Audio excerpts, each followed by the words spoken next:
dans le courant de la journée, au grand quartier général allemand, une bombe a été lancée à proximité du Führer par l'officier que les conjurés avaient choisi pour exécuter cet acte criminel, le colonel von Stauffenberg.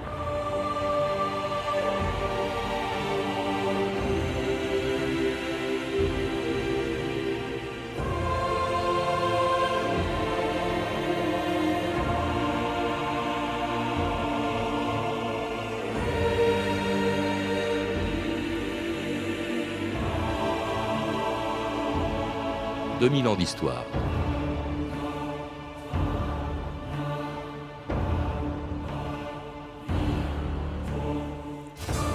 Le 20 juillet 1944, à 12h30, dans son quartier général de Rastenburg, en Prusse orientale, Hitler réunit, comme tous les jours, les officiers chargés de lui rendre compte de la situation sur tous les fronts où est engagée l'armée allemande. Autour d'une lourde table de chêne couverte de cartes d'état-major, personne ne remarque le geste du colonel von Stauffenberg quand il pose sa sacoche sous la table avant de quitter discrètement la réunion. Quelques minutes plus tard, à 12h42, la bombe à retardement qu'il avait dissimulée dans la sacoche explose. Persuadé qu'Hitler a été tué, l'auteur de l'attentat est déjà loin, en route vers l'aérodrome de Rastenburg où l'attend un avion pour Berlin. Stauffenberg ignore que le dictateur est indemne, que l'attentat a échoué et que dans quelques heures il sera arrêté et fusillé avec 3 autres conjurés d'un des complots les plus célèbres de l'histoire. Sont condamnés à être passés par les armes Oberst Merz von Quirnheim, le colonel Merz von Quirnheim, General der Infanterie Olbricht, le général d'infanterie Olbricht, dieser Oberst und dieser ce Oberleutnant. colonel et ce lieutenant dont je ne veux plus me rappeler les noms. Deutschland wird sich an unsere Namen erinnern. L'Allemagne se souviendra de nos noms. Das Urteil ist sofort zu vollstrecken. La sentence doit être exécutée sur le champ. Jean-Louis Thiriot, bonjour. Bonjour. Alors le colonel dont on a refusé de prononcer le nom avant de le fusiller, c'est celui dont vous avez écrit la biographie chez Perrin, le colonel von Stauffenberg, l'artisan d'un complot qui a failli tuer Hitler le 20 juillet 1944, et puis le héros aussi du film Valkyrie qui sort aujourd'hui dans les salles de cinéma. Alors on parle beaucoup de Stauffenberg aujourd'hui, ça n'a pas toujours été le cas. De tous les résistants allemands à Hitler, c'est, dites-vous, celui que la France connaît le moins. Pourquoi ? Oui, parce que tout simplement, il ne correspond pas à l'archétype du résistant tel qu'on en a l'image en France. En France, le résistant, il est progressiste, il est généralement de gauche et il participe à des idées, entre guillemets, de progrès. Et le Parti communiste a joué un grand rôle dans cette fiction avec le mythe du parti des 30 000 fusillés. Stauffenberg, c'était tout le contraire. C'était un aristocrate, un militaire, un chrétien, un conservateur. Et en plus un misogyne, ce qui n'arrangeait rien au tableau. Donc c'est vrai que le personnage n'est pas spontanément sympathique.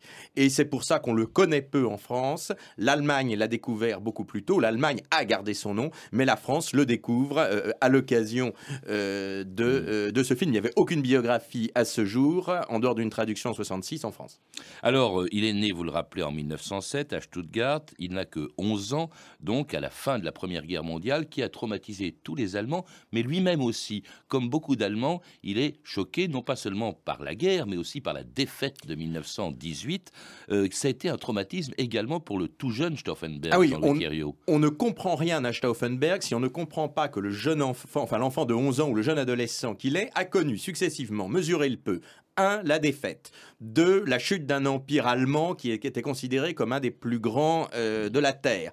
A connu la peur du communisme, la peur des rouges qu'il a vécu dans sa chair. C'est-à-dire que dans les rues de Stuttgart, les communistes essayaient de prendre le pouvoir. Les spartakistes avaient pris le pouvoir à Berlin.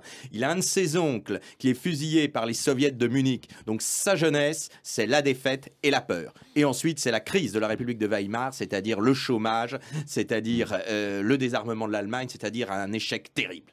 Alors, il ne rêve que de revanche, et puis il entre dans l'armée comme beaucoup d'aristocrates allemands, et comme tous les officiers, eh bien, il a prêté serment à Hitler après qu'il soit arrivé au pouvoir en 1933.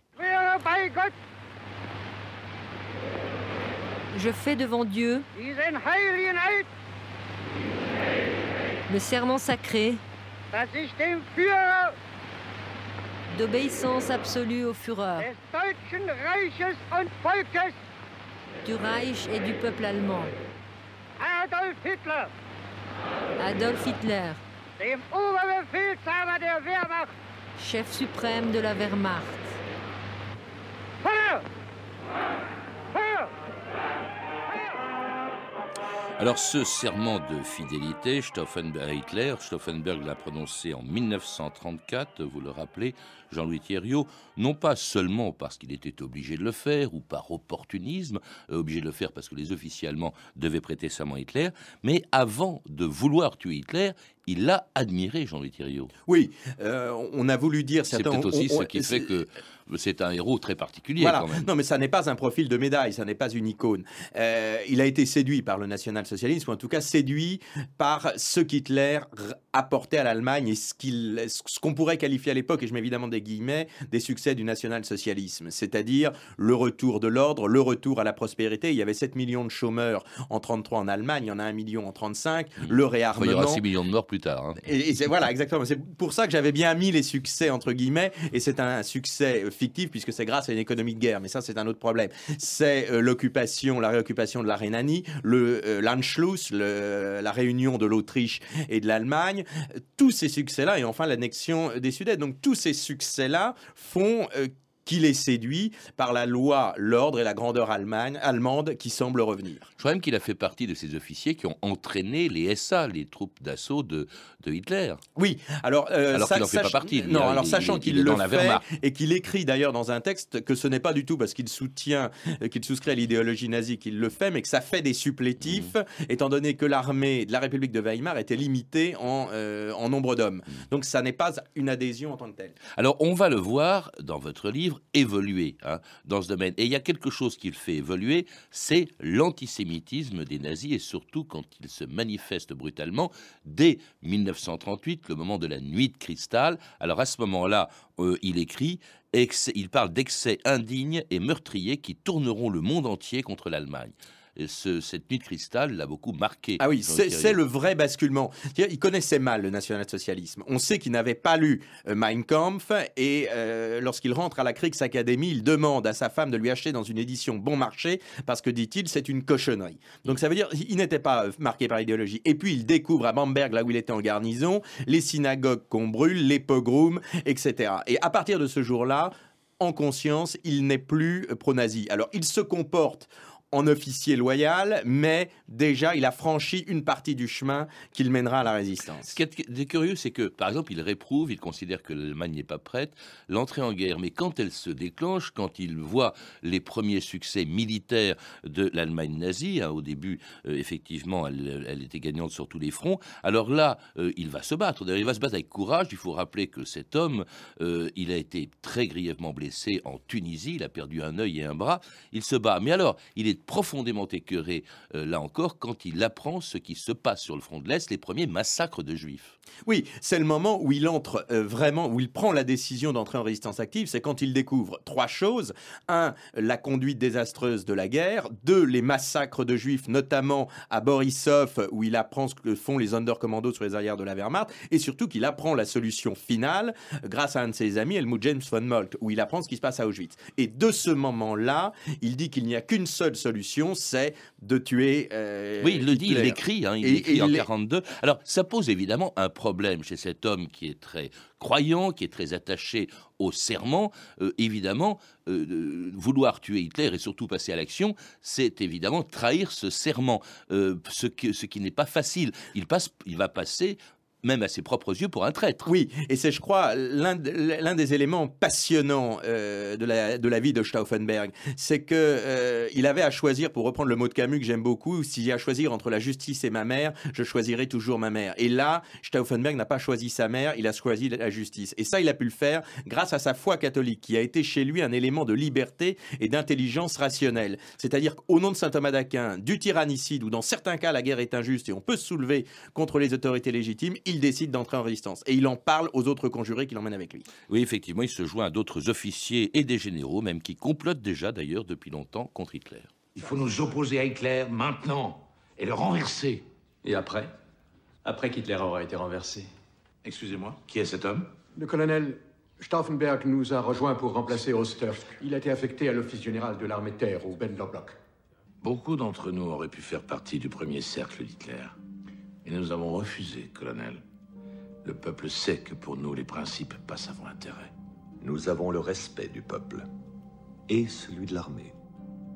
L'armée a prêté serment. Un serment qui ne s'éteindra pas à la mort d'Hitler. Et après, que ferez-vous? Avec Goebbels, Himmler, les SS, vous serez balayés. Eh bien, peu importe. L'important, c'est d'agir. Et maintenant, avant de perdre la guerre. Faute de quoi ce pays restera à tout jamais l'Allemagne d'Hitler. Moi, ça ne me suffit pas. Donnons-nous au moins une chance de réussir. Alors trouvez un moyen. Et c'était un extrait du film Valkyrie qui sort aujourd'hui en salle avec Tom Cruise dans le rôle de Stauffenberg, qui devient donc, on vient de l'entendre, en 43 plutôt, l'âme d'un complot auquel participent beaucoup d'officiers, et même des officiers qui lui sont très supérieurs, des généraux. En fait, une bonne partie de l'armée, et non la moindre, complote déjà contre Hitler, Jean-Louis Thiriot. Oui, la résistance existe dans l'armée depuis 1938, donc ça remonte loin. Là, en l'occurrence, lorsqu'on est en 43, voyant le désastre à l'Est et la mauvaise préparation militaire, beaucoup de généraux complotent. On rencontre dans son entourage des gens comme Henning von Tresckow, qui est un général de haut rang sur le front de l'Est, le général Olbricht, qui dirige les services généraux de l'armée, qui est le concepteur du plan qu'il va servir, et, chose intéressante, le général Heinrich von Stülpnagel, qui commande la Wehrmacht en France et qui jouera un rôle essentiel dans le complot. Et puis alors, ces gens-là, quand même, pour quelles raisons veulent-ils comploter contre Hitler? Est-ce que c'est parce que la guerre tourne mal? Quelle est la finalité, au fond, de cette volonté de tuer Hitler? Alors, il y a, parce que la guerre tourne mal, cette évidence, on décide... À partir de 1943, il y a eu Stalingrad. Il y a eu Stalingrad, sachant que Stauffenberg est entré en résistance avant Stalingrad, ce qui veut dire que ses motivations étaient beaucoup plus profondes. Maintenant, il y a ça, il y a aussi, chez la plupart des conjurés, une profonde conviction de respect de l'humanité, de l'état de droit et des valeurs chrétiennes, je crois qu'il faut le dire, puisque c'est quand même essentiellement une rébellion catholique ou protestante, mais une rébellion chrétienne, qui est que lorsqu'on entre dans la barbarie de ce qu'a été l'État totalitaire nazi, eh bien on ne peut que se rebeller contre eux. Et ils ont un programme de gouvernement en perspective. Avec des civils. Avec des civils, pour le jour où Hitler aurait été renversé. Et ce programme de gouvernement réunit ce projet de gouvernement des socialistes, Leber, Leuschner, des religieux, des centristes, des hommes de droite. Et ce qui est intéressant, c'est que ce programme... Au sommet aussi un maréchal, le maréchal von Witzleben. Le maréchal von Witzleben. Et des politiciens de haut rang comme Goerdeler, on ne va pas les citer tous. Mais ce qui est intéressant dans ce projet, c'est que beaucoup d'éléments qu'on retrouvera ensuite dans la République fédérale et dans la Constitution de la République fédérale sont déjà dans ce programme de gouvernement. Alors, ce qui est extraordinaire, c'est le complot. Le complot, c'est quoi? Qu'est-ce qui est prévu?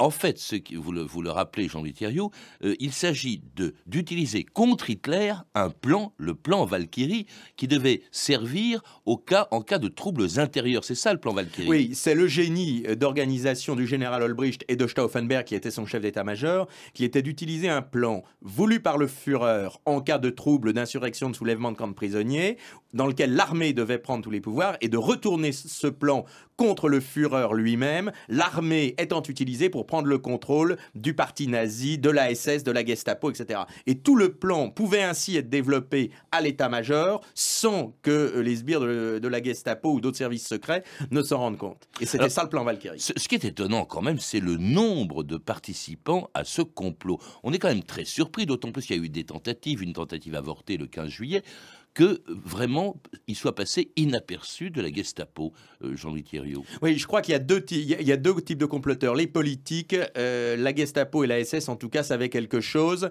mais pour des raisons d'opportunité n'a pas jugé utile de les poursuivre. Concernant les militaires, c'était l'esprit de corps qui jouait, l'esprit de casse qui était déterminant, et c'était très bien organisé par Stauffenberg, en tout cas en termes de respect du secret, et donc effectivement on n'a aucune preuve que ça ait transpiré, et les documents de la Gestapo après l'échec du complot prouvent que peu de choses étaient connues. Alors l'idée est la suivante, donc il faut tuer Hitler.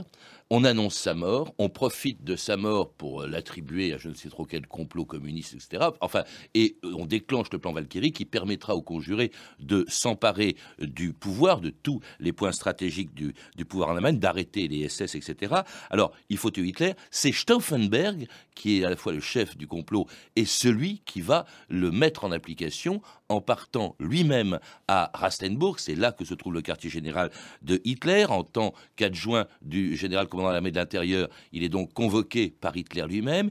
Il arrive à Rastenburg le 20 juillet 1944. Il dépose une bombe sous la table de la réunion d'état-major tout près de Hitler. Il quitte la réunion sous prétexte qu'il doit téléphoner. Et puis, c'est au moment où il quitte cette réunion qu'il entend l'explosion. Il est persuadé que Hitler est mort. Il se précipite comme l'avait prévu le plan. Il va prendre un avion pour retourner à Berlin, ce qui va prendre du temps, et pour vérifier le déclenchement du plan Valkyrie. Or, ce qui se passe, c'est que non seulement Hitler n'est pas mort à Rastenburg, mais à Berlin, le plan Valkyrie a mis du temps à être déclenché par Olbricht, Jean-Louis Thériault. Oui, à la suite de la tentative du 15 juillet qui avait échoué, où le plan Valkyrie avait été lancé, les conjurés hésitent à le déclencher tant qu'on n'est pas sûr qu'Hitler est mort. Et ça veut dire que quand il débarque à 16h30 à Berlin, il n'y a eu que le tout début qui a été lancé. C'est lui qui fait accélérer le mouvement, mais il y a une grande lenteur de transmission. Le général Feldgiebel, qui commandait les transmissions, n'a pas suffisamment pris le contrôle des transmissions, et donc tout est décalé de 3 heures. Et c'est le moment où est annoncé à la radio la survie d'Adolf Hitler. Oui, parce que à la radio, puis d'abord parce qu'il y a des communications, c'était pas prévu, entre Rastenburg, notamment le général Keitel, qui dit mais attention, il est téléphone à Berlin, attention, Hitler n'est pas mort, qu'est-ce que c'est que ce plan Valkyrie? Donc une très très grande confusion, comme vous le dites, jusqu'à ce que dans la nuit du 20 au 21 juillet, donc le monde entier apprenne par la voix de Hitler qu'il a survécu à l'attentat. Hier, dans le courant de la journée, au grand quartier général allemand, une bombe a été lancée à proximité du Führer par l'officier que les conjurés avaient choisi pour exécuter cet acte criminel, le colonel von Stauffenberg, un des collaborateurs directs du Führer, et plusieurs officiers généraux de son entourage ont été blessés, tandis que le chancelier lui-même, ainsi qu'il l'a annoncé cette nuit dans son message au peuple allemand, sortait indemne de l'attentat.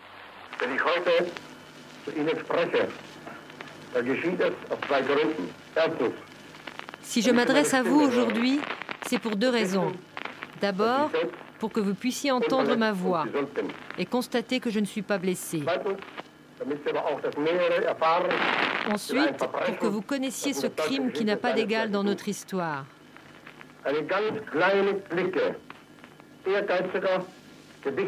Une petite clique d'officiers ambitieux, criminels, bêtes et sans scrupules ont monté un complot pour m'éliminer et exterminer l'état-major de l'armée allemande.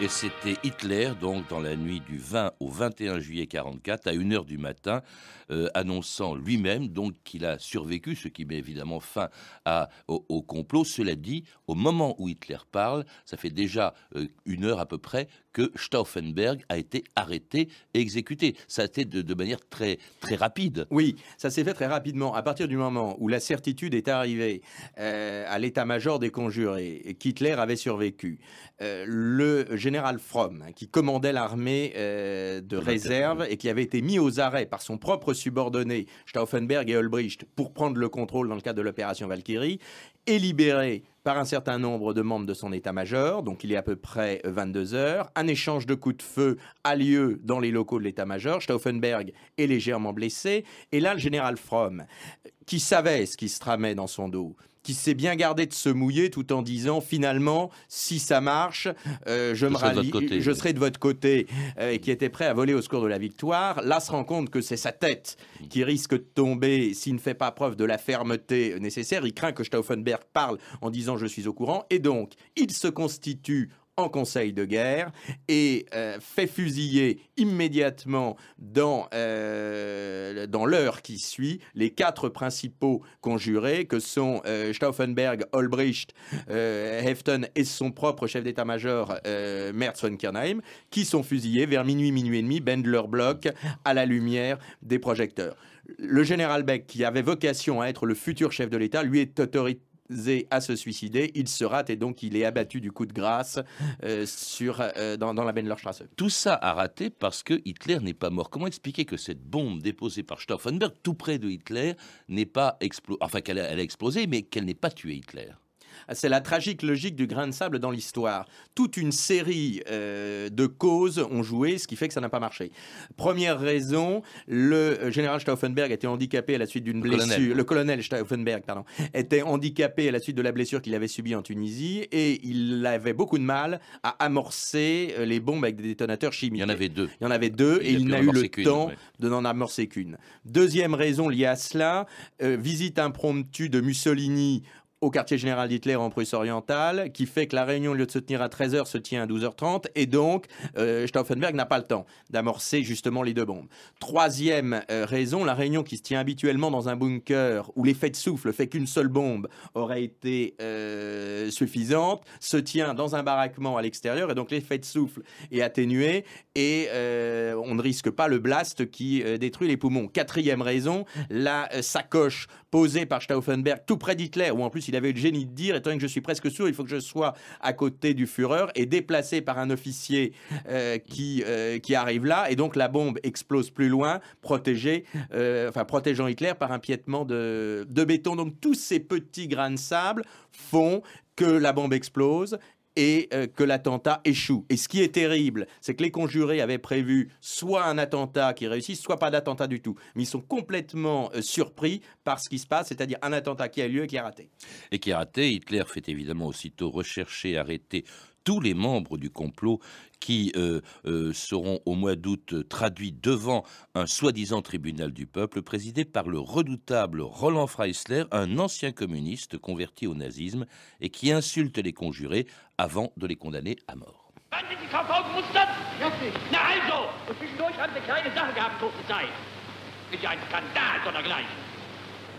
Der Angeklagte Hans-Georg Klamroth.